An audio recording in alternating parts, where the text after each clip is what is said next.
nuclear scare scam with Galen Winsor. Here to introduce Mr. Winsor is Pastor Ben Williams. Pastor Williams. I'm pleased to have as our guest Mr. Galen Winsor from Richland, Washington. I first heard of Galen from a tape that somebody gave to me some months ago, and I found his story to be absolutely fascinating. His story is unique, to say the least. Galen has been in 77 different cities in the last 2 years lecturing on the subject of nuclear energy. The majority of his life, the last 35 years, he spent processing plutonium from nuclear reactor sites. He has worked in the Manhattan Project facilities in Hanford, Washington, Oak Ridge National Laboratories and Nuclear Plant in Oak Ridge, Tennessee, General Electric's Midwest Fuel Recovery Plant in Morris, Illinois, General Electric's Fuel Fabrication Facility in San Jose, California, and Wilmington, North Carolina. And he's worked in every major reactor decommissioning project around this nation up to this present time. His major work in these projects has been the analytical process inventory control, which means that he was responsible for measuring and controlling the nuclear fuel inventory for these projects. Galen Winsor has few peers in the world in this area of expertise. And those few peers admittedly know and agree with the things that you'll be hearing on this tape. However, except for 2 or 3 of these experts, they've all chosen to remain silent for reasons which they only know, leaving this man then the burden of leading this lonely battle of exposing what we call the nuclear scare scam. He's without question one of the world's foremost authorities in nuclear radiation measurement, and he's recognized by members of the Atomic Energy Commissions of all the major nations of the free world. Mr. Galen Winsor.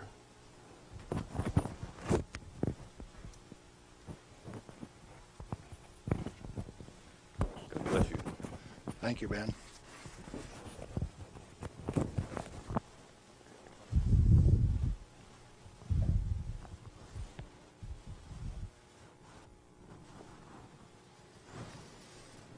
We've been considering today how best to approach this subject so that you would feel comfortable with where I am. And we thought it might be appropriate to start with how I got involved in this game. Now, in 1945, I was a Navy radioman out in the Pacific on a destroyer aimed for Japan. We had a one-way ticket. That's all you get, just one way. So, as we were becoming proficient at our business of fighting war, the Manhattan Project caught up with us and did a job. Now, the weapon that was dropped on Hiroshima, Japan in August 6, 1945 was a U-235, fully enriched U-235 weapon, where the material was separated and purified in Oak Ridge, Tennessee. The one that was dropped August 9th on Nagasaki was a plutonium weapon made at Hanford. But to those of us out in the Pacific, it was quite interesting. It had a ticket on it that says, "You get to go home." I was impressed. Now, I was stuck out on Guam after the hostilities quit and was running a radio broadcast that communicated with 4,500 ships west of Pearl Harbor. Quite a few to listen to every dot and dash that I made. So I was used to having people listening to me. They couldn't see me, but they could sure hear me. I had all of the good messages that were to come to them. Fleet movements to Red Cross messages.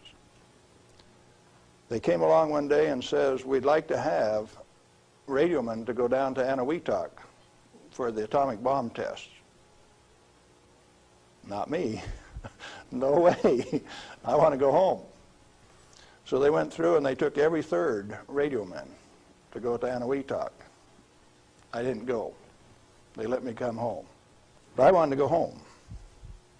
I had a driving need within me that says, hey, that big firecracker, I want to know how it works. I want to know everything about how it works. So, back to the ranch in Nevada where I grew up and stacked hay all summer, gained back the 40 pounds that I'd lost out there in the islands. Into Brigham Young University in the fall of '46 in chemistry classes. Dr. Joseph Nichols could make an old farm kid like me love chemistry. I hadn't had any chemistry in high school, but the way Joe Nichols taught it, I wanted to know. So chemistry it was. And some neat guys like Carl Eyring taught me physics. And along in '47, I ran across a cute blonde from Richland, Washington. Now this girl had been telephone operator for General Leslie Groves and Dr. Enrico Fermi on the Manhattan Project. She got to put through the calls to Franklin Delano Roosevelt for these guys, so she talked personally to FDR. And she told me some of the stories like you've never heard. She says, oh, in those canyons, great things are done. This cowboy from Nevada couldn't even imagine what she was talking about.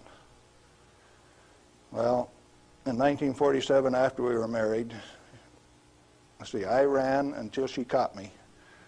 But I wasn't going to get married anyway. I wanted to get my education. I had to get on with this thing. And so we went to Richland, Washington for the first time in September of 1947. I saw that those buildings she was talking about were there. 1,000 feet long, 11 stories high, 5 of them below ground. Tremendous things. And people all over. Camp Hanford in those days was a whole army camp just there to secure that place, to provide security. Thousands of soldiers. You move around out in the desert and up out of a foxhole would pop a soldier with a gun in his hand. There wasn't any horsing around. It was all business. Back to school. In 1950, I applied for a job up there before I had graduated, and they were in such bad need of chemists, I had a job before I had my degree. And so the last year of my chemistry, mostly English, I did on a bus, riding 25 miles to work in the morning and 25 miles back at night, and I did advanced grammar and business writing and all of those things on that bus. But in September 1950, I got into this thing called plutonium processing when we did it barehanded, without instruments, without coveralls. We had some of the most peculiar acid burns in some of the shirts, and I found one of those the other day. It's got acid burns all up the front of it. Plutonium on it, too. Amazing. That was normal operation in those days. We ran those facilities, and we ran them so well that by 1965, we had separated enough plutonium when it only existed in the parent uranium matrix to a half of a single weight percent, 0.005 weight fraction of plutonium maximum in that fuel. And we processed enough tons of uranium to recover enough plutonium by 1965 to meet the weapons needs of this country 10 times over for the foreseeable future. Now we're talking about a massive amount of work. Hands-on, do it type thing. And there was a couple thousand of us, and we were just happy as could be, just working like mad, making those plants run 24 hours a day, 7 days a week, in a community that ran on shift work, ABCD shift. The whole community that way. A wartime community, people dedicated to doing a job, and we were doing it, and we did it well. No pretense. Oh, yes, there were. Out in the reactor began to sneak in people who wanted a radiation monitor behind every reactor operator. Why? We know how to make these things run. When we got a metal fuel element stuck and it fell down on the trampoline back of the reactor, we'd go in with our feet and kick it off into the pool, smoking, burning. If you didn't have an instrument, you didn't know it was too hot, so you just went in and kicked it. Finally, along came a rule maker that says, thou shalt not do that. You'll get burned. Oh, I didn't get burned when I did it last week. But you exceeded the limit. Well, where did this limit come from? Turns out that in 1934, the International Commission on Radiation Protection fabricated a limit for X-rays. It was no longer permissible to be burned by them, erythema, reddening of the skin. You now had to keep a limit called 0.2 of an hour per day. How much is that? Well, you've got to have one of these Beckman instruments to read it, and you have to keep time of exposure. You know, there are 4 requirements on this thing: the size of the source, therefore the strength of the source, the distance from the source, the time of exposure, and the intervening shielding to keep from getting burned. Oh, fine. We've been doing this thing for years now, and we've never been burned. Why have we got these rules? And they says, yours is not to ask questions, yours is to do and die. Don't you ask questions. If you do, you might disappear. Those who broke the rules didn't appear the next day. Military rule? Oh, yes. Absolute. What was your appeal? And people you were working with one day, when they weren't there the next day, you didn't go inquire why. You were just grateful you still had your work to do, and you kept right on doing it. Now, this is in the United States of America. Well, in 1960, we found out that the materials that we were working with, the thing that we called high-level waste, that if you waited 3 years, these million-gallon tanks that high-level waste went into boiled off 15,000 gallons of water a day. Fairly hot? Oh, yes. This material that if it ever broke a line would seal itself off in the ground within a foot, make its own glass. It wasn't going to go anyplace. We did that a time or two, accidentally, of course. And so we started packaging this cesium-137 in casks and railroad cars like that and shipping it to Oak Ridge, Tennessee. And they'd take it out and make it into a barium titanate and press it into a pellet, and those things were so hot that they actually glowed in the dark from the infrared heat. Now, thermoionic conversions came along at this time, so you hooked these little heat sources up to thermionic converters and you took electricity out this side. No moving parts. These things went into the SNAP program. And these early SNAP power generators are what powered the underwater transmitters for our nuclear navy. We've got a regular road map under the sea. All you got to do is have an instrument that knows how to find it, and then you've got eyes on a submarine. You didn't know that, did you? The power from it came from this material that they now call waste. We processed that stuff and packaged it outside at Hanford. Well, we had rules that said 3R per year is your allowable exposure, that amount of gamma energy that will expose a film pack. But that was for the people that didn't know. We weren't about to follow those rules. We just went ahead and did the job. They send around an investigation slip that says your dosimeter was overexposed 2 weeks ago. What did you do? And they had a cute little form on it that says accidentally exposed to light, and that was the one I always used to check. Because it's the same amount of light. You know, if you get gamma through the film pack, it's the same amount of light as you get when you click the lens on a camera. They wanted to limit us to that.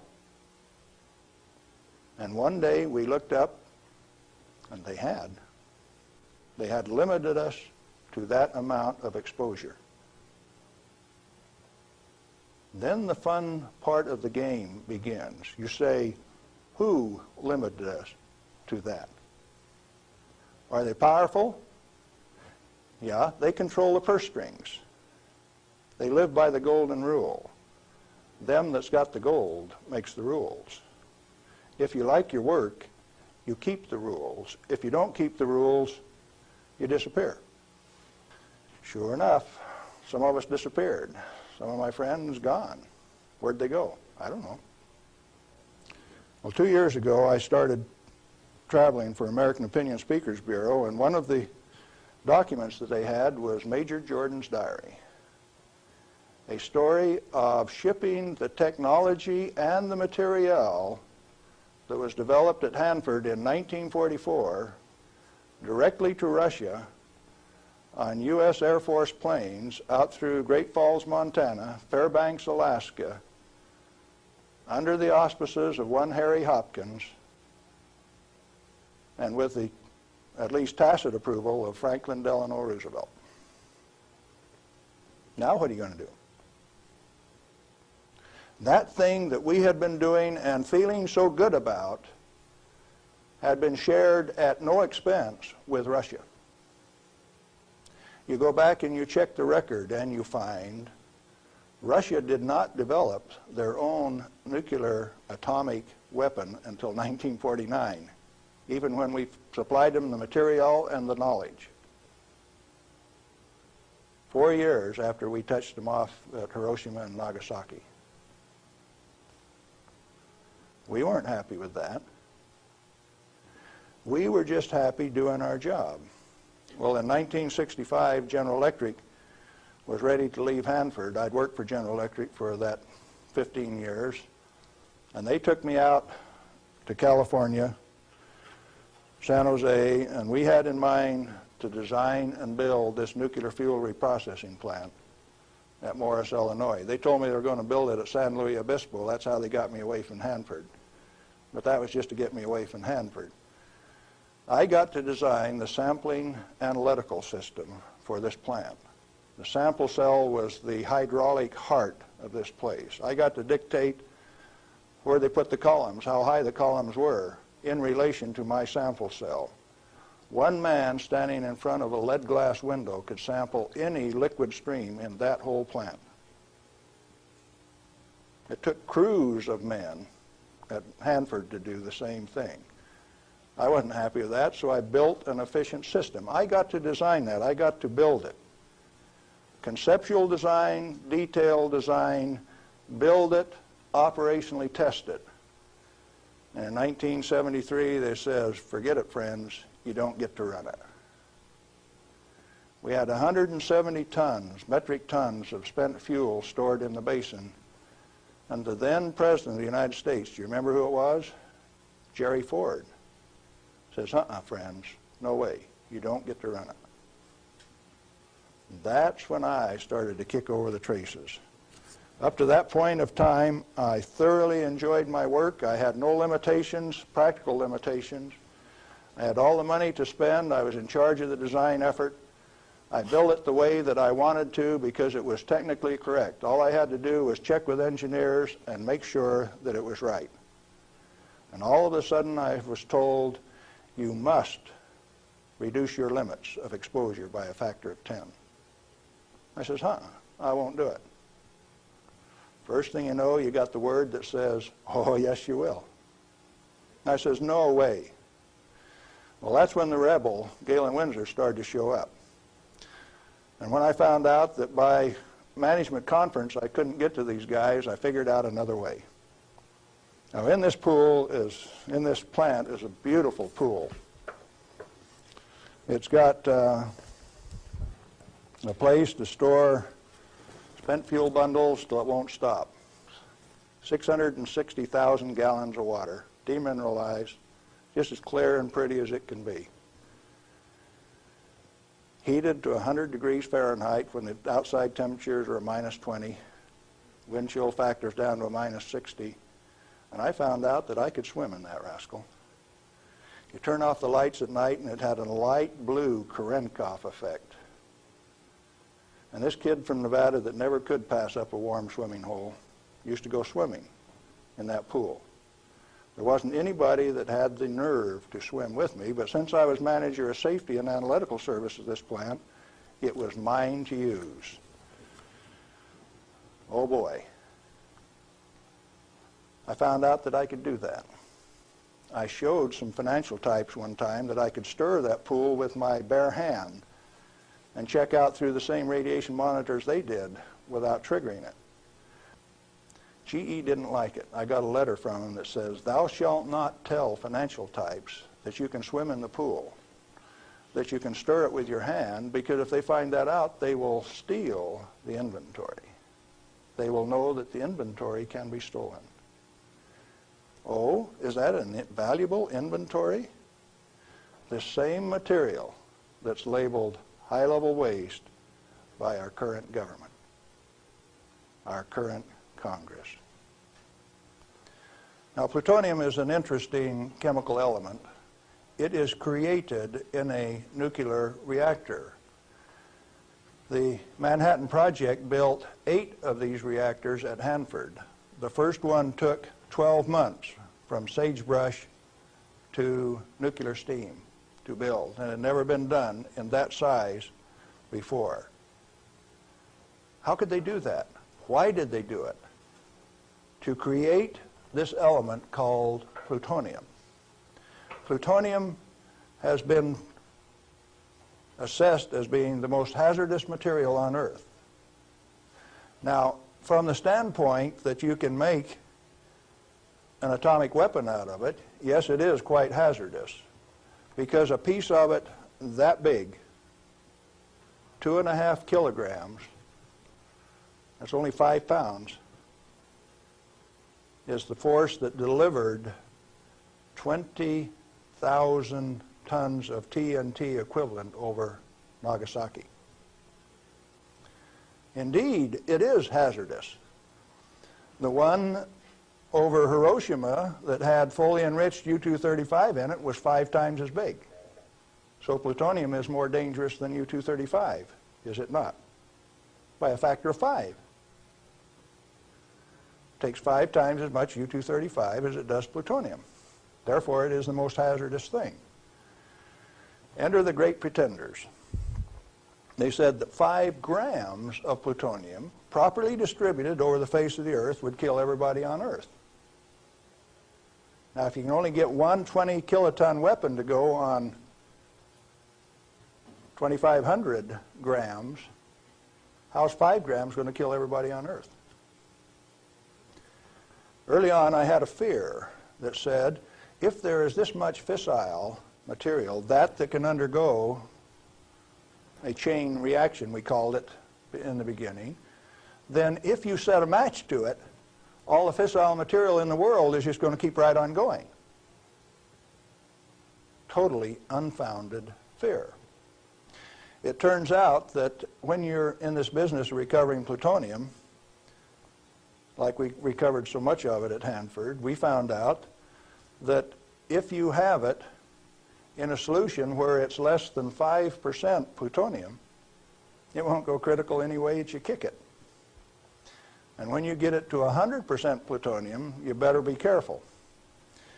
Because if you put it in more than a 5-inch diameter cylinder, you're playing with fire. You can undergo what is known as an uncontrolled criticality, accidental criticality. The air turns blue. If the cylinder is sealed, it will explode from steam pressure. And that steam pressure builds up in a millisecond, which is about that long. No, you don't horse with it. And then you find out that those 8-foot thick shielding walls on those canyons were put there because they didn't know how much was a critical mass. They says, if we make a mistake, we don't want to die, so we will provide the shielding. And so the shielding thing started for no other reason than they didn't know what was a critical mass. Well, through the years, we got pretty good at telling what a critical mass was. And I have worked in a plant where I had half a critical mass in this hand, barehanded, dressed in street clothes, half in this hand, wearing a lab coat, and I'd put this half in a pocket on this side and this half in a pocket on this side and walk down the hall. If those two ever got together, there would be a blue flash. They never got together because I was in between them. And we do that every day. And each half had to meet definite dimension characteristics. And so we'd take them down and pass them one half at a time, and they'd measure it and say, yeah, that one will pass. And then we'd pass them the other half, and that one will pass too. But they were carefully put in separate bird cages so they couldn't get together accidentally. Well, those of us who worked with it enjoyed it. We knew what we were doing. We worked at it. When the President of the United States decided not to operate that fuel reprocessing plant, I started scrambling to find out what was going on. Many things had been done in the name of health and safety. Don't get burned. You got to have a safety record. You have to be safer than anybody else. We were already safer than anybody in the whole world. Well, you can't afford to get burned with this. You've got to enforce the limits. You've got to keep it. And I says, hey, that's not what the ball game is at all. I'll bet you the ball game is something else. And in 1982, when the Congress passed the Nuclear Waste Policy Act of 1982, a guy by the name of Mo Udall, I don't know whether you people in Arizona have ever heard of him or not, authored that bill. It's called the High-Level Waste Disposal Act of 1982. The material he called waste is the reusable uranium fuel that I had been working on for 32 years. Needless to say, Mo Udall and I do not agree on whether that material is waste or not. The name of the game then is, who owns the plutonium and how much is it worth? The government says, bury it 3,000 feet deep in basalt, and we'll hold a contest among the states to see who gets to bury it. Oh? Why do you want to bury it? Did you ask the owners? Who is the owner of the plutonium? May I submit that it's most likely the nuclear power ratepayer. He is paid for the mining, the fabrication of the parent uranium, power generation, and is being charged in advance for its burial. If you're paying for it, to whom does it belong? How much is it worth? In inflated dollars, a ton of reusable uranium fuel contains useful metal isotopes worth upwards of $10 million a ton. Mo Udall says it's high-level waste. The value of reusable uranium fuel scheduled for permanent disposal probably exceeds the national debt. Naturally occurring plutonium quantities, and you know plutonium does occur naturally. Plutonium-244 is found at the residual activities of the several, 8 at least, Oklo phenomenon reactors across the world. First one found at Gabon, Africa. Naturally occurring plutonium quantities have been enhanced by transmutation of uranium. That's the reason we built reactors in the first place.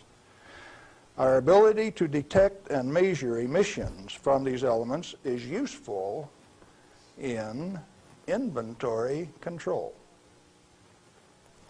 When fissile elements, fissile isotopes, are present at less than 5 weight percent, plutonium-239 equivalent, and the heavy metal oxide matrix is stored dry in air, it has no critical mass.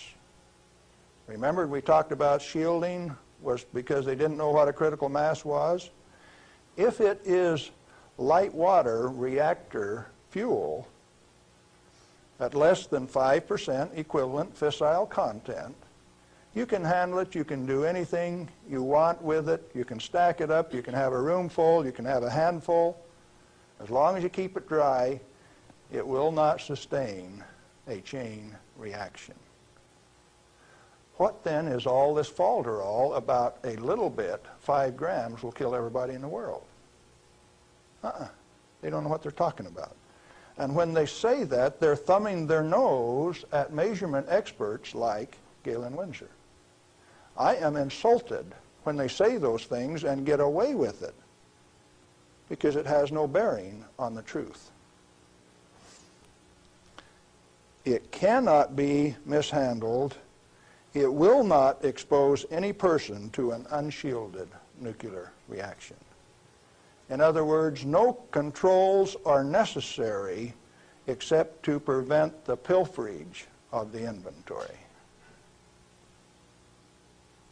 Have you got that one? Let it register. Do you need governmental rules and regulations and instructions? No way. Then why do we have all of those rules? Inventory control practices capitalized on the fear of undereducated masses who work in the industry. I didn't say anything about ordinary people now. I'm talking about the people who have worked in the industry and those who cast stones from without. The Ralph Naders, the Jane Fondas.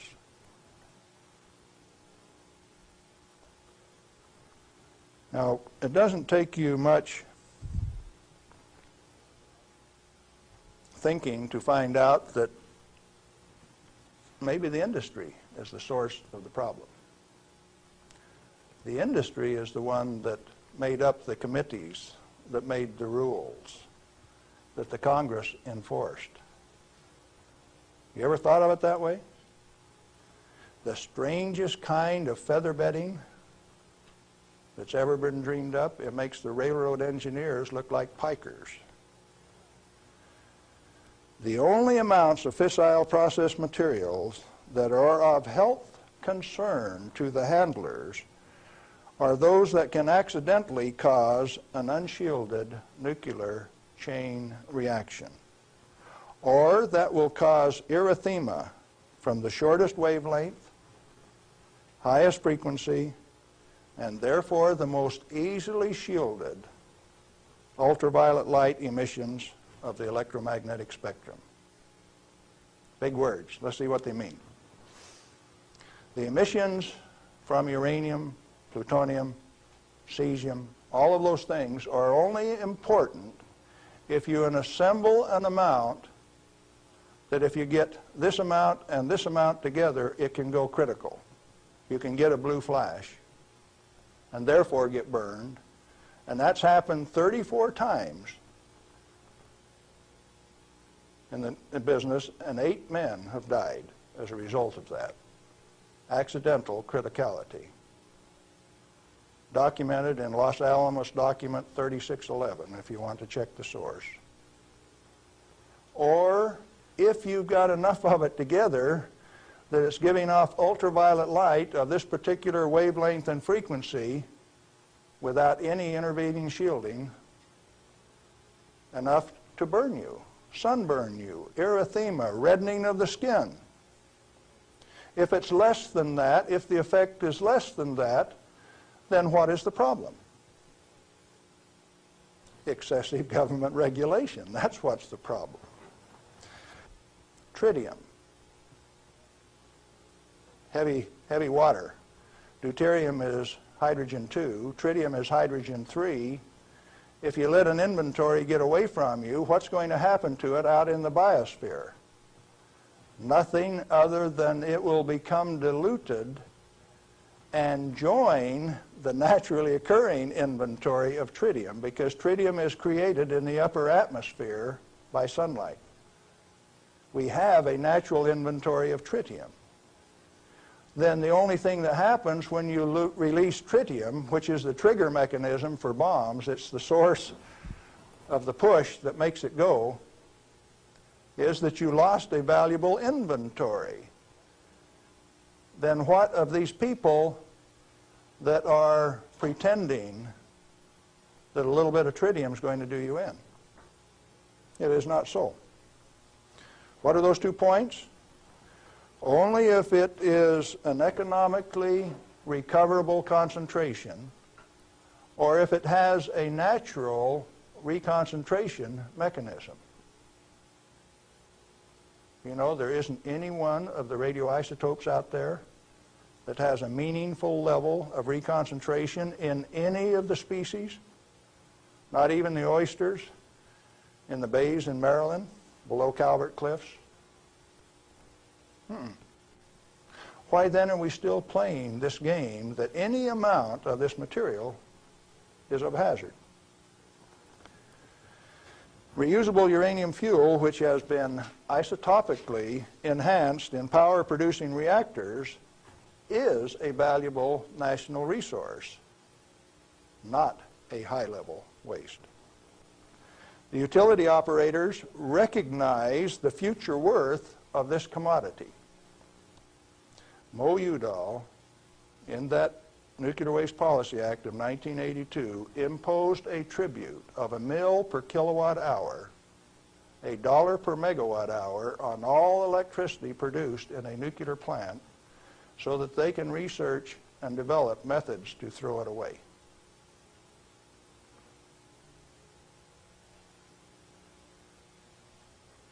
Why do the utilities willingly pay this amount to the Secretary of Energy? To limit their liability exposure. Who pays that amount anyway? The consumer of nuclear-generated power. You have no choice, and therefore I call it a tribute. At the same time, they have provided their own storage basins at these reactors at ratepayers' expense to retain ownership control of the plutonium resource. So you consumer, you ratepayer, you taxpayer, are paying for the storage of this fuel, and WNP2 at Hanford has storage that will take them through the turn of the century, and yet every day they are paying a tribute to the Secretary of Energy, with the concurrence of the United States Congress, and signed by the President of the United States in 1982, 83. Who was that? Ronald Reagan. They have provided those storage basins at ratepayer expense to retain ownership control of the plutonium resource.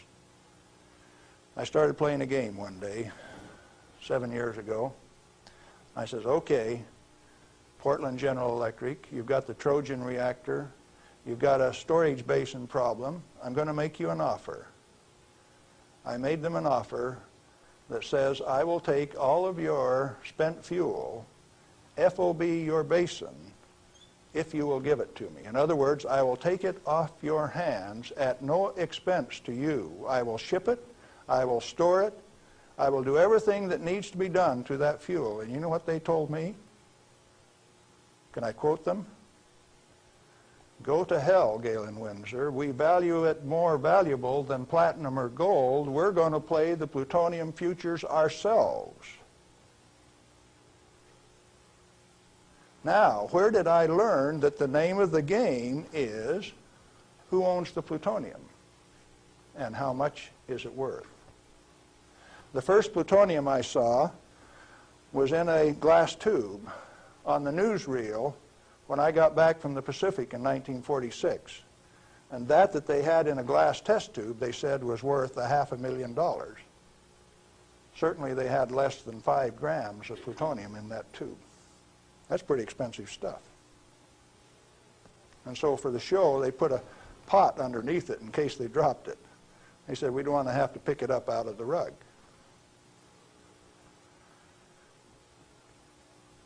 When it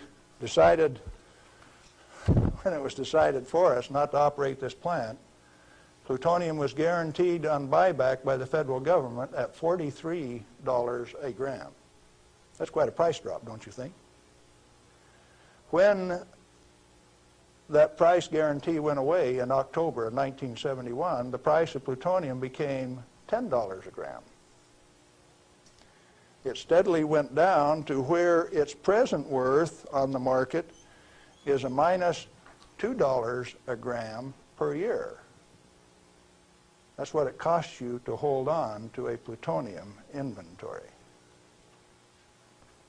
on a material that has been declared worthless by the utility owners and rubber stamped by the Congress of the United States, and they're spending billions of dollars digging holes in ordinary rock so that they can throw it away, dispose of it. Okay, what are you going to do with it? Reusable uranium fuel may be properly stored in air-cooled, dry storage in a cost-effective manner. Nuchem in Germany offers this immediate and long-term option as a necessary and safe step prior to reprocessing. They're doing it in Europe.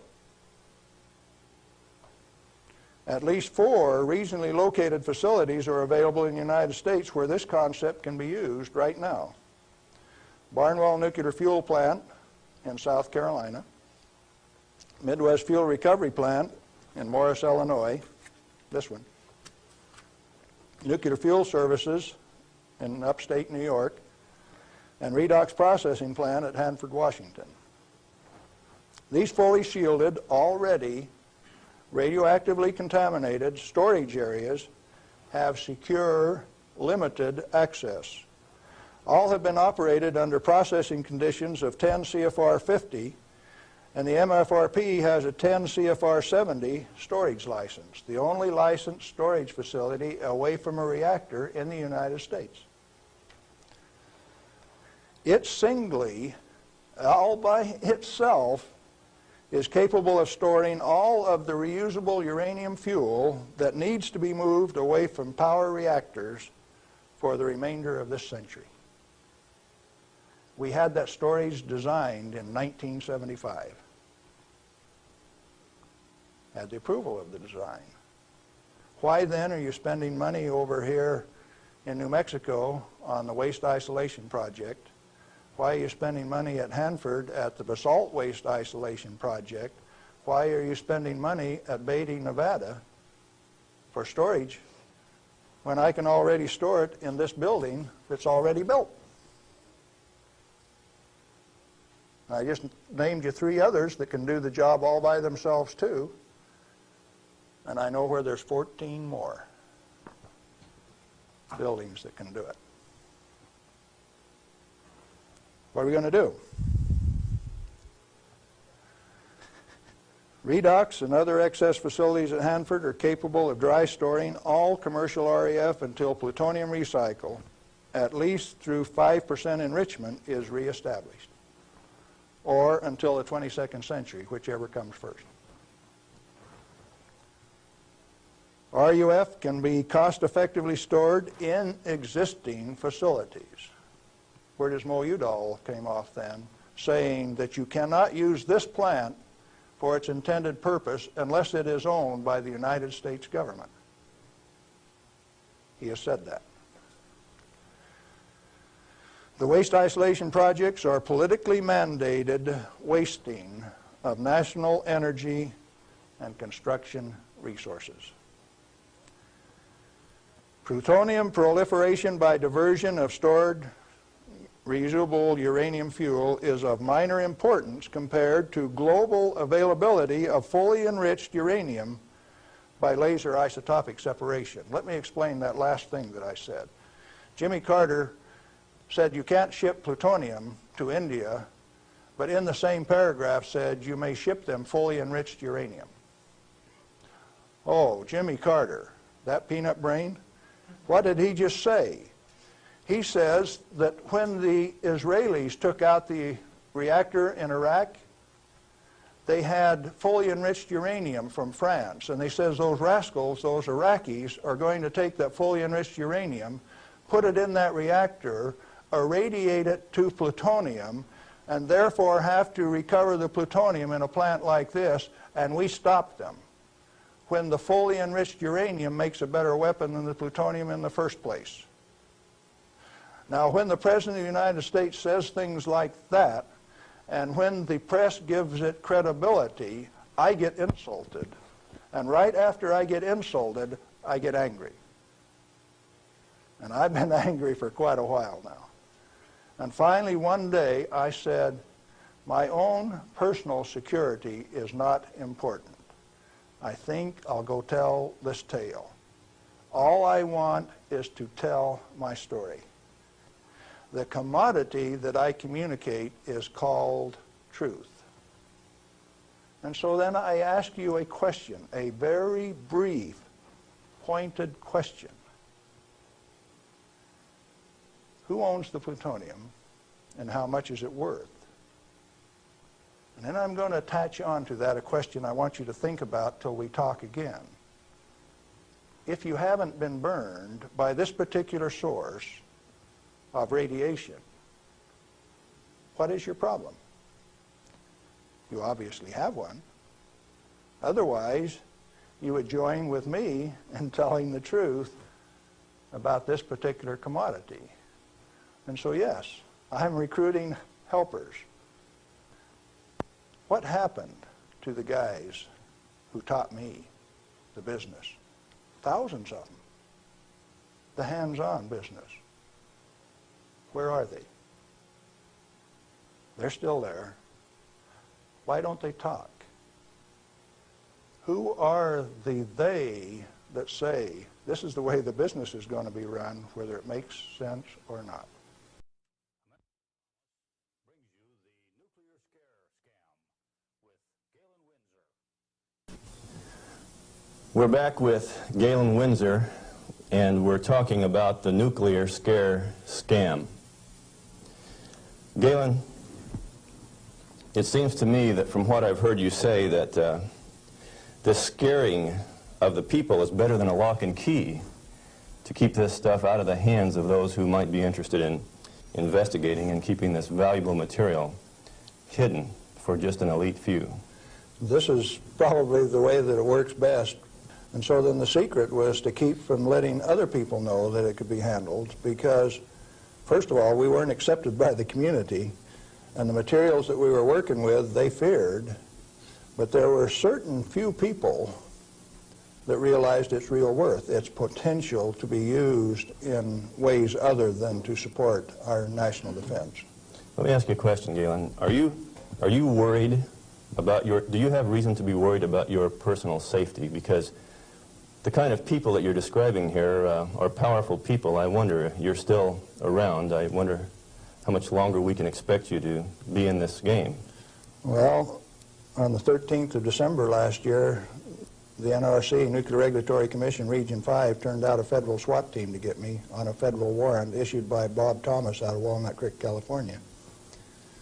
It was kind of funny in a way. They turned out this federal SWAT team at Hanford, and they had my picture, and alongside it says, "This is an irrational individual.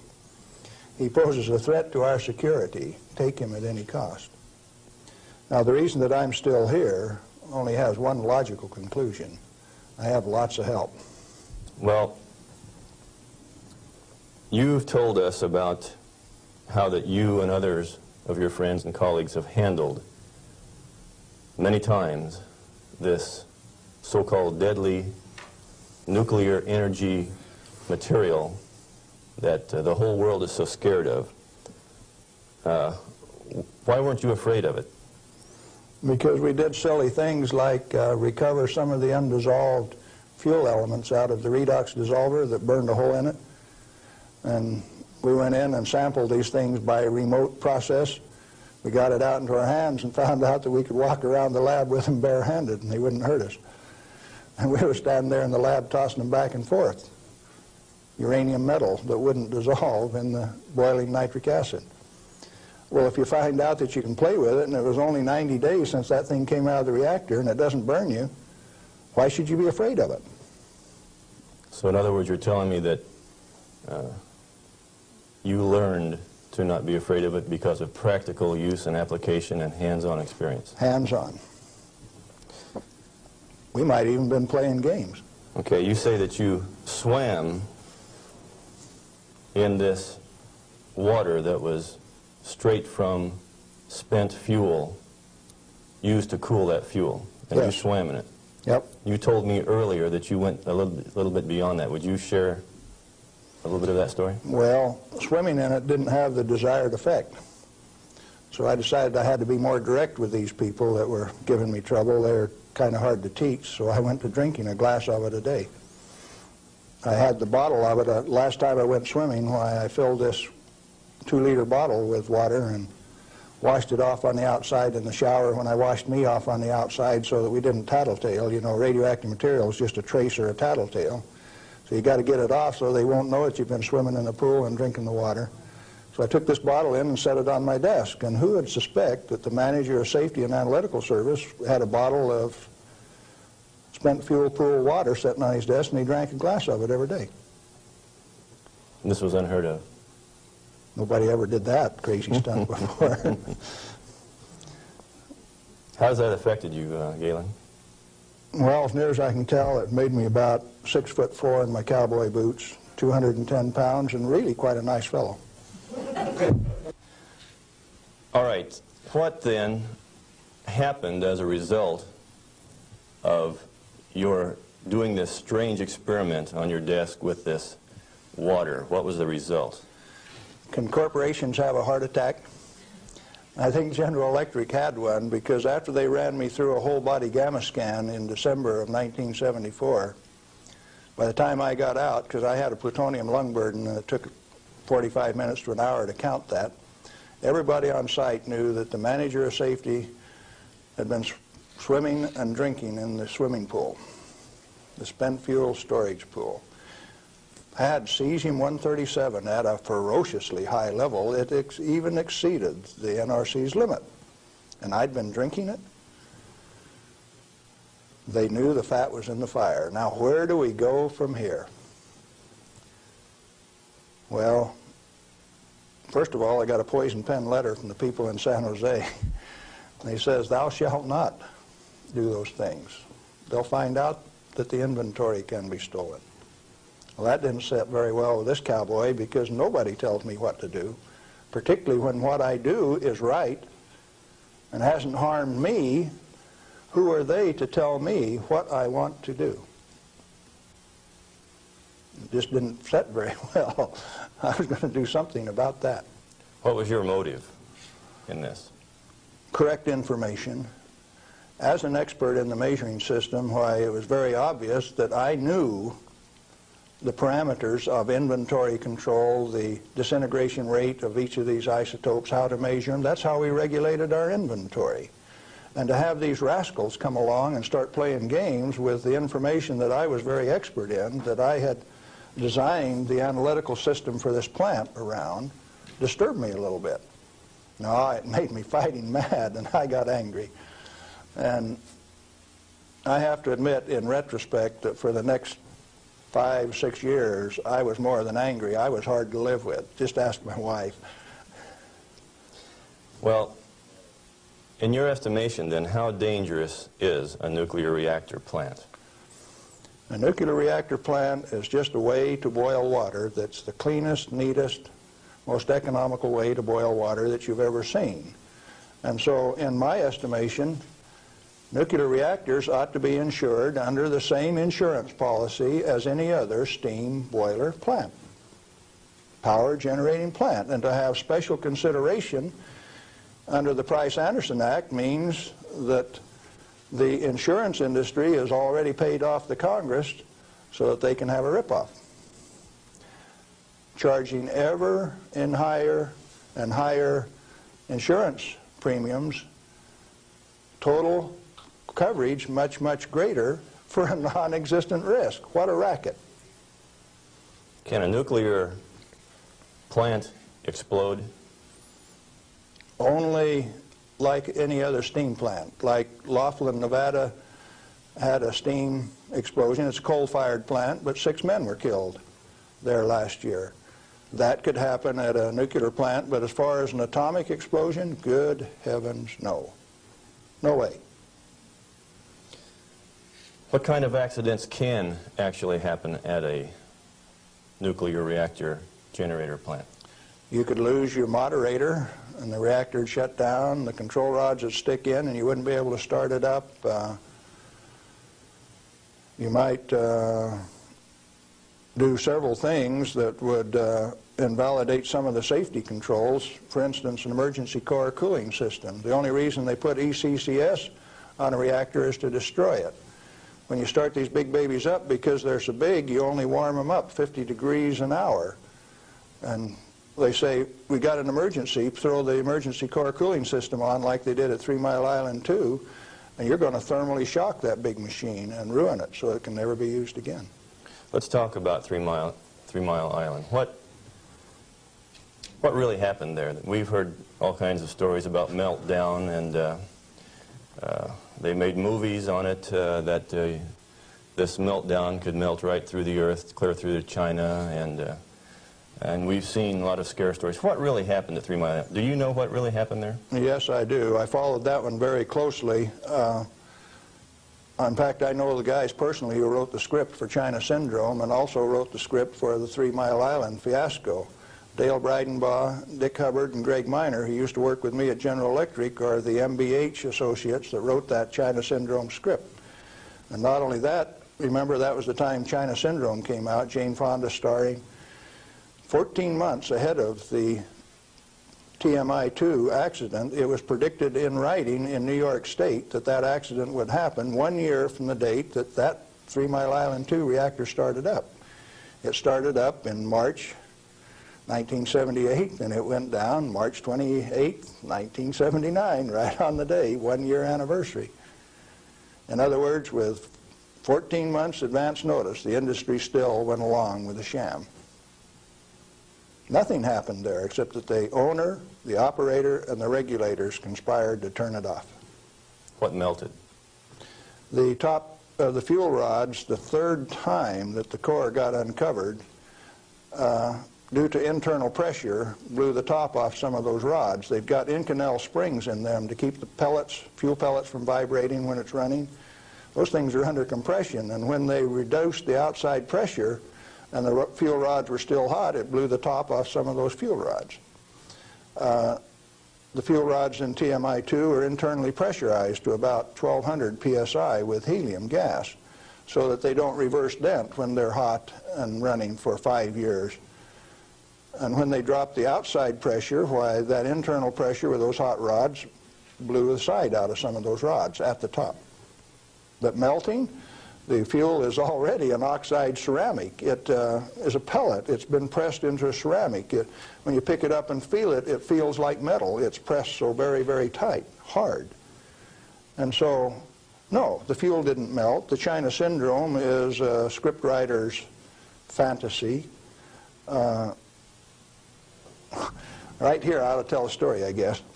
See, I spent 3 weeks on the island in March of 1981, the 2-year anniversary of this particular, quote, accident. And Tom Hall, who stood alongside Enrico Fermi when they pulled the control rods on 100B in October 1944 at Hanford, and I were delegated to go to the island and find out what happened, and so we did. We went over all of the records and everything else, and there, as we could tell from performance records, 51 thermocouples, for instance, only one of which went over 1,000 degrees Fahrenheit. The center line temperature of those rods when they're running is 4,032 degrees Fahrenheit. And so They say things like over 50% of the core was greater than 4,000 degrees. Yes, it was. If it wasn't running at 100% power.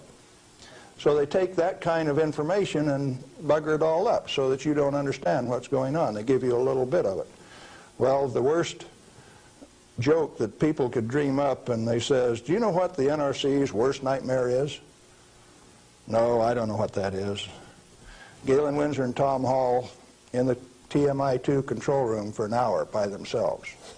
You know why people that know laugh? These crazy guys from Hanford would have started that baby up and showed that it would run. We'd have started it up, and they were afraid of us.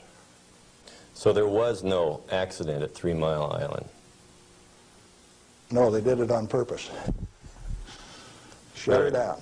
Very interesting. Can nuclear radiation cause mutation in people and animals? If a cell gets too much radiation, it dies. And so if it is a sperm or an ovocyte, why, they die. They don't reproduce, and there are no mutations. I think the good Lord built that safety factor in. So you're saying that mutation in future generations is an unfounded fear? Yes, and the studies of the people at Hiroshima and Nagasaki have borne that out. Those people do not have that. Now, they showed the immediate effects of too much radiation. The women who were pregnant showed, the embryo showed the effects of very similar to rubella, measles. Some deformity, certainly, from that radiation insult. But that's not the kind of mutation that's going to go on to the next generation. Galen, what and where are these burial sites, and what's in them for this so-called nuclear waste?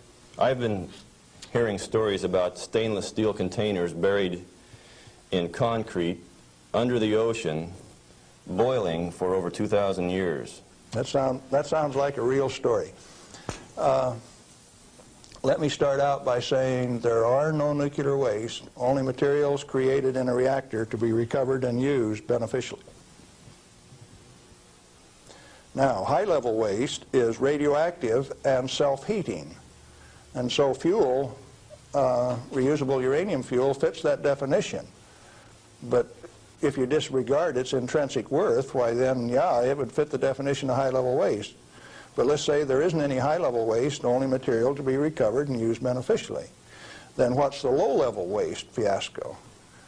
That's an excuse for a federally mandated, non-inspectable disposal system so that organized crime can get rid of any evidence that they want, and it can never be dug up again. They're afraid to look in there.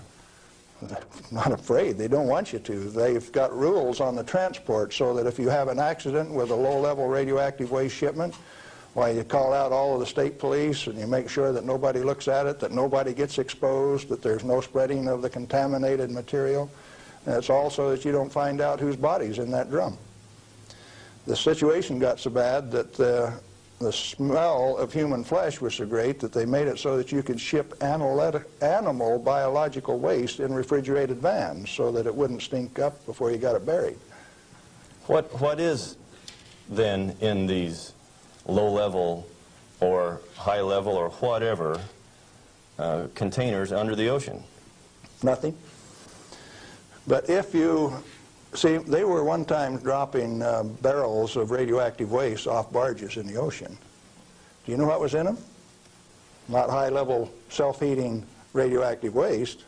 Probably had a few bodies and a few guns and a few knives and a few evidences in them too.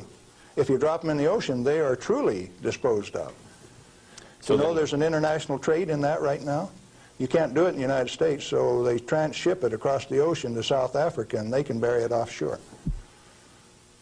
So what is in those drums? Well, that's what you're telling me then, that I needn't worry about boiling drums under the ocean for 2,000 years. No, no way. Thank you. I'm glad to know that. Well, one more question, Galen. What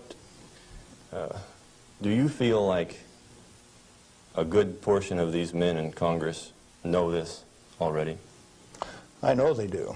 I went there 4 years ago and sat down with the Senate legal staff and told them my hour-and-a-half long sad story, and Sam Bollinger, one of the lawyers, stood up and he says, "Galen, if I understand you right, why, you want us to have President Reagan snap his finger and make this thing come up straight." And I says, "Hey, Sam, terrific. Go ahead and do it." He didn't take that challenge. He says, "No, I'll tell you what, Galen, industry likes it the way that it is." I said, "Sam, you really know how to hurt a guy." And he says, "Well, if we change it, what are we going to do for an encore?" Yeah, they're fully aware that this thing goes on as far up as the President of the United States. It's the way that industry wants it. The industry is its own problem then. So the question is then, what is the industry? What is the real story here? Is this an industry of nuclear energy? The industry has been ripping it off for years and years. In 1975, we knew that large nuclear reactors were dead, that large is not the way to go. The way to go is small, mass-produced nuclear reactors sitting right in the middle of town, one every 10 blocks, producing power. We haven't built a reactor right yet. It's time that we do it. Why haven't we? Because of a federal energy cartel. These guys control the amount of electricity, the availability, and the price. And they say, you do not have a choice. I have a choice. I'm going to take one of those decommissioned nuclear subs up in Puget Sound, refuel it, and generate my own electricity. Save the government $5 million because that's what they want to throw them away. I will use it for my own power probe. Quinn Millian up in Omak, Washington, and I are moving on that, and if one of these days I hook one of them up to Pier 91 in Seattle, don't be surprised. Well, good luck.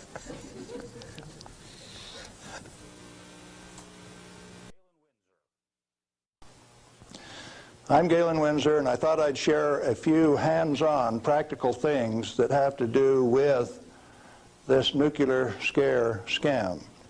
Now, you've heard that gamma energy, the kind of energy that comes off a rock like this, is the most penetrating, most damaging of all radiation.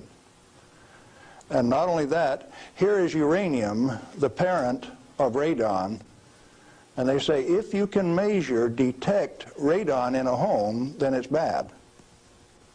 If you exceed the EPA's limit, it's reason to run you out of your home. Spend $13,000 like they did with Stanley Watrous' house in Pennsylvania the other day to get rid of the radon, to ventilate it out through. Ridiculous. Let's take them one at a time. This is a rock that I picked up in Natarita, Colorado. 16 weight percent uranium. High-grade uranium. Hot. I read a thing the other day that says they had high-grade uranium, and lo and behold, it's too hot to transport, so they had to bury it on site. Oh, wonderful. Let's talk a little bit about radiation. If we can, yeah, are we picking up? If you put the probe right there, the meter goes off scale, and you can hear it, all right? Hot. Radiation, gamma radiation, is the most penetrating of all radiation. Oh, is it? All it's got between the rock and the probe is my hand. Doesn't count so pretty much, does it? Or if I put the rock behind me?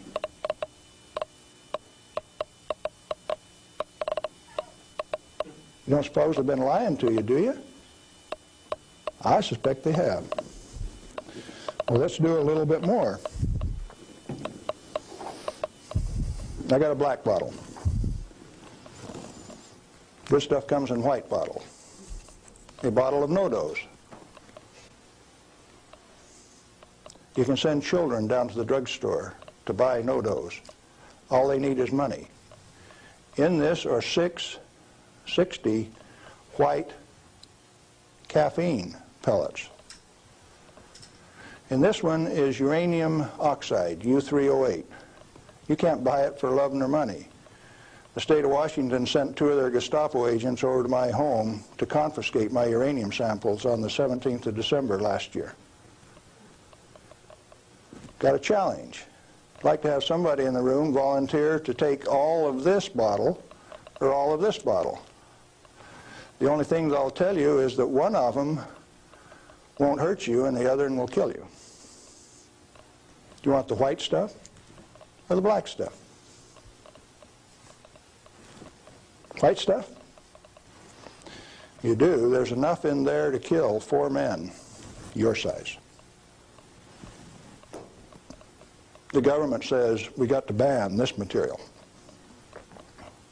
It's radioactive. Let's check it in the bottom of the bottle.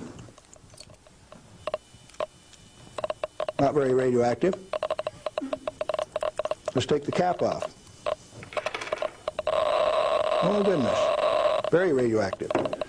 This instrument will only count gamma, energy. It's just energy. Light's coming from those lights, only you're getting lots of infrared from the lights as well as ultraviolet. Energy response, and it's very carefully damped to only discriminated so it only gets the energy that comes from this. I don't want it to respond to a light, just to this. Cost me $1,000 to get an instrument that will just respond to this and not to that. This is radioactive by any definition. Radioactive material giving off radiation that is read by an instrument like this. The daughter of this, radon, cannot be read on this instrument because it gives off alpha particles. An alpha particle is a dye-positive particle that comes from the nucleus. It has 2 protons and 2 neutrons, therefore an atomic weight of 4, and it's minus 2 electrons. And if you grab it with a high ionization potential counter, it'll count. But if it travels 2 inches in air or through a piece of paper, it picks up 2 electrons, 2 beta particles, if you will, and becomes helium gas, and it won't count on an ionization chamber. Did you know that this thing right here is giving off helium gas? Alpha comes from uranium. Okay, radioactive material. You pour it out in the hand, and that's radioactive contamination. Is it radioactive? Yeah, it is. Very radioactive. Now, decontamination is nothing but scooping it back up and putting it into the bottle. I just now decontaminated my hand. No, I didn't do such a good job. Not good at all. Is it still radioactive? Yeah, that's called residual radioactivity. Now, under the decontamination rules of the government, when you decontaminate somebody like this that's that contaminated, and this is certainly a reportable incident under current DOE regulations, when you decontaminate him, it has to go down a controlled drain so that you don't disperse radioactivity. Do I qualify as a controlled drain?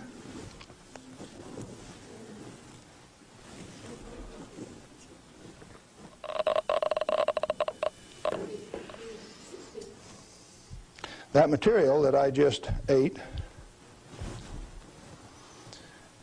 is not soluble in body fluids. Like it's been this.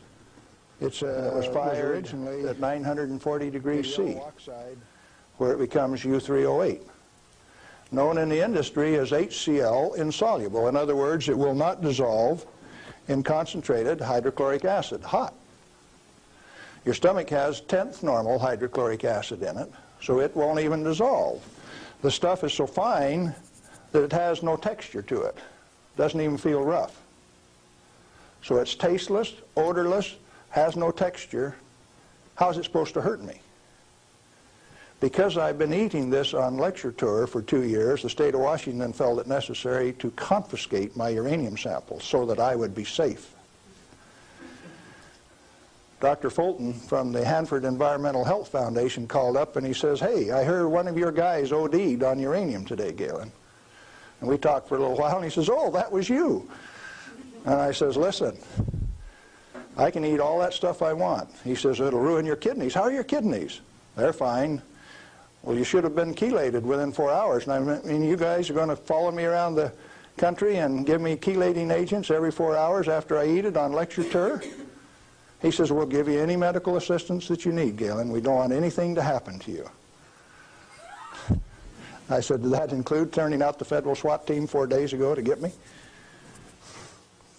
Where are these guys coming from? Well, here's a piece of metal. Density of 19.0.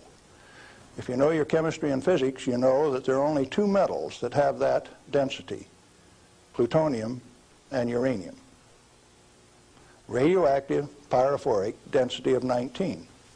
Outside of a laboratory, most of you can't tell me whether this is uranium, plutonium, or a mixture of the two. Now, I said that it's heavy, and it is. Let's see if it's radioactive. Yeah, it is. Pyrophoric, what does that mean? Pyro, fire. Black on the end. The spark that just came off there is pyro, fire, burn. If it's plutonium, I just contaminated this area of Arizona in excess of the EPA's limit for 1 square mile of surface.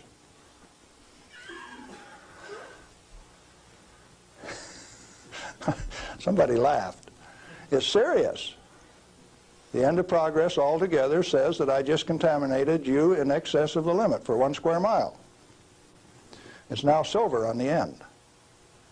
Tomorrow it'll be black because it self-oxidizes, this black color, like this, all by itself. Plutonium does that and uranium does that. Is it hazardous? Yeah, it is, because they take depleted uranium metal and make it into 50 caliber bullets, fire them from shoulder-held weapons. In 1976, they obsoleted tank warfare with these things because it only takes one dog face with one weapon to knock out a 65-ton tank. It'll go through 3 inches of armor plate, and when it comes out the other side, it's that white hot spark that we just made. And the 5 men in that tank are dead, because it'll burn all of the oxygen out of the air and burn their flesh. 1976, they obsoleted tank warfare, and you never even knew that. They make 10,000 of those bullets every day in the United States. We got enough in arsenal to sink all of Russia's tanks, and our boys in the Defense Department don't even talk about it. Yeah, it's hazardous to your health. Reminds me, lead is hazardous to your health too, isn't it? Particularly if it's in a 45 slug like this and it hits you right here going about 2,600 feet per second. It's not the material, it's the impact from the velocity. Let's be very specific in the words that we use. This particular chunk of lead came out of a human body. My son, who's a deputy sheriff, thought maybe I could use it on tour. That's called dying of lead poisoning. Anything less is a figment of the imagination because it's not soluble in body fluid either.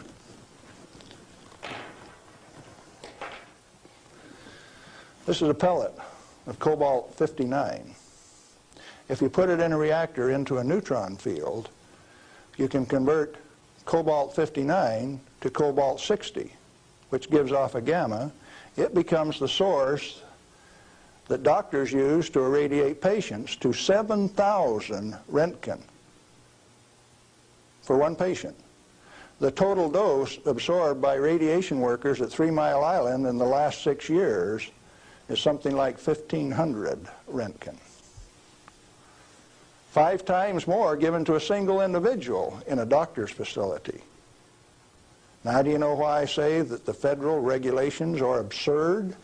And if you live by those federal regulations, maybe you're being absurd too? Now, a pellet of cobalt-60 this size got shipped by mistake to Mexico, got diluted into 5,000 tons of iron. Some of the reinforcing rod came up to Los Alamos, New Mexico, and they says, hey, that stuff's radioactive. Understand that this single pellet diluted roughly a factor of 1 billion was what they were reading on a detector like this at Los Alamos. And so they pulled back table legs that were in Spokane, Washington, made out of the same batch, because it was hot and radioactive and it would burn you. When the pellet itself could be held in your hand like that for a few minutes without it burning you. Now, Christ walked the earth 1 billion minutes ago.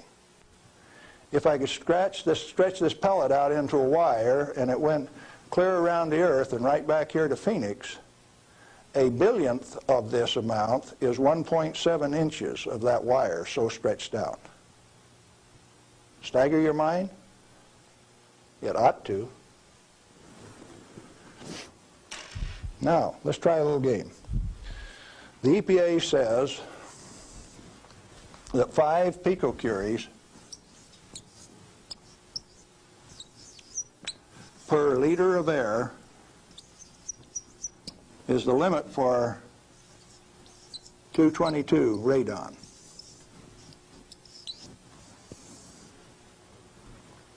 And they handle that like it's a real number. Madame Curie says that 1 gram of radium equals 1 curie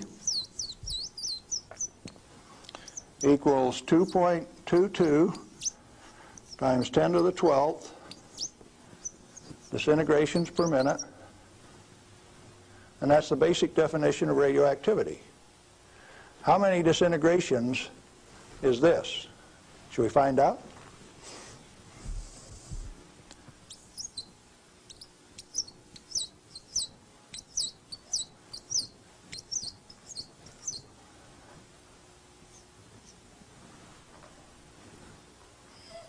And the EPA, in its wisdom, says that 11 disintegrations per minute from 1 liter of air, you have exceeded the limit.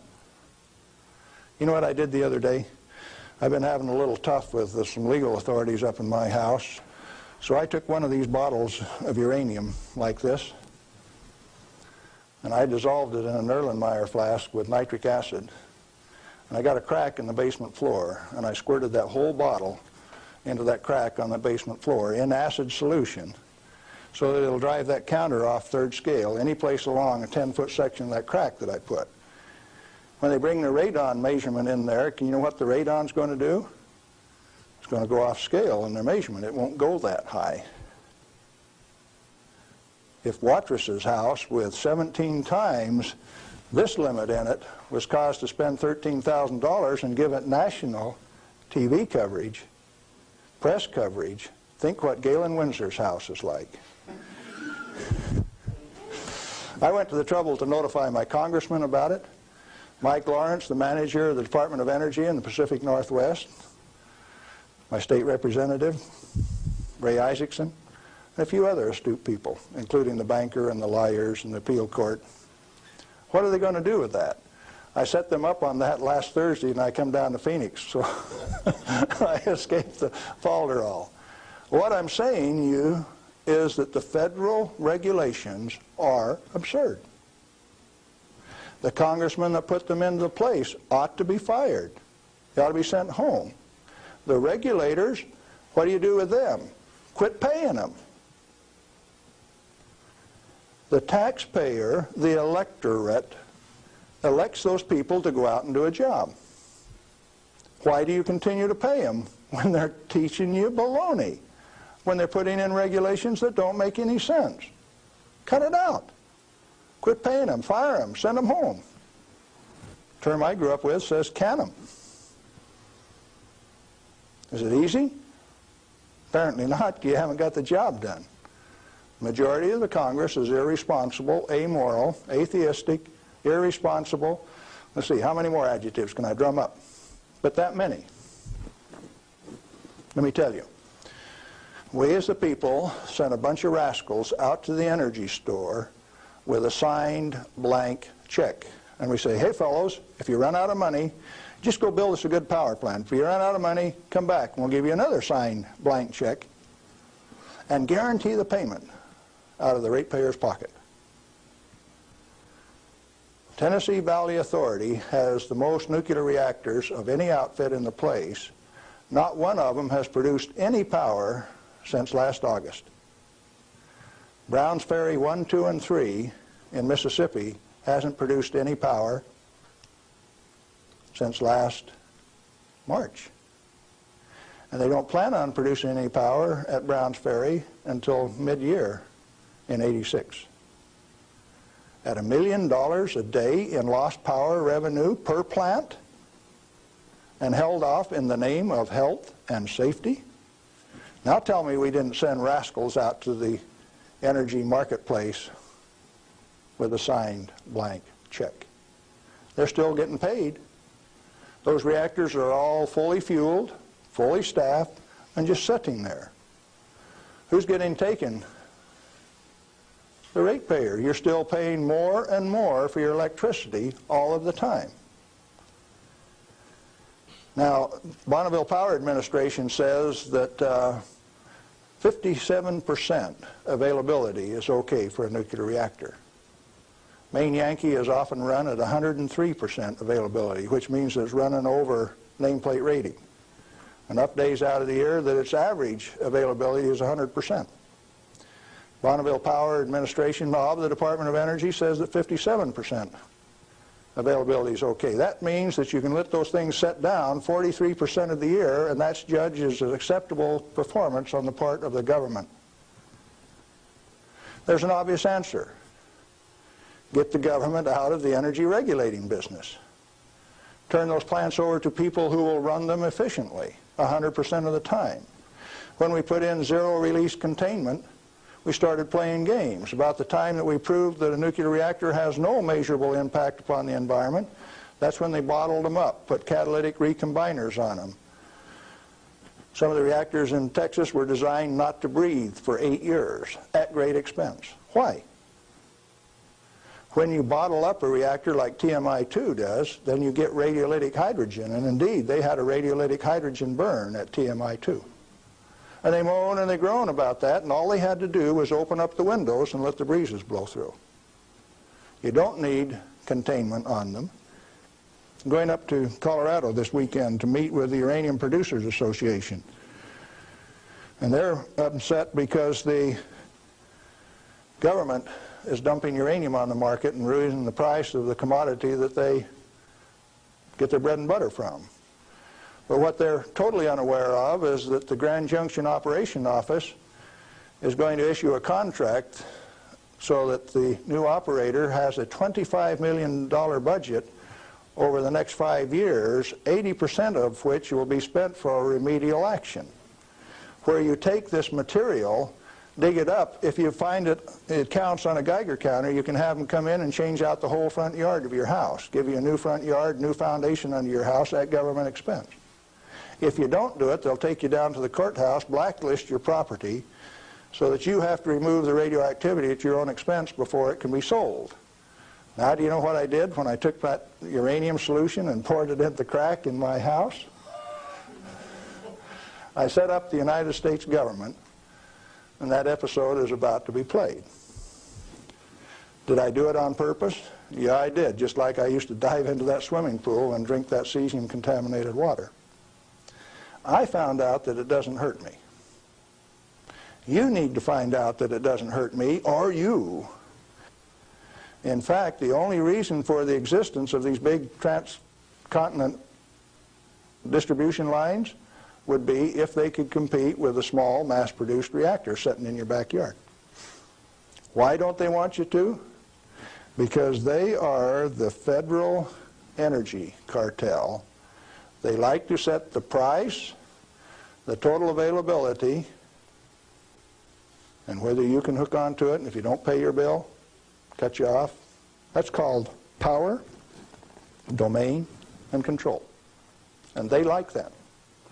They do not want you to be energy independent. If you had one of these sitting in every 10-block area in Phoenix, you could tell the rest of the world to go get lost. Oh, there's another use for that heat.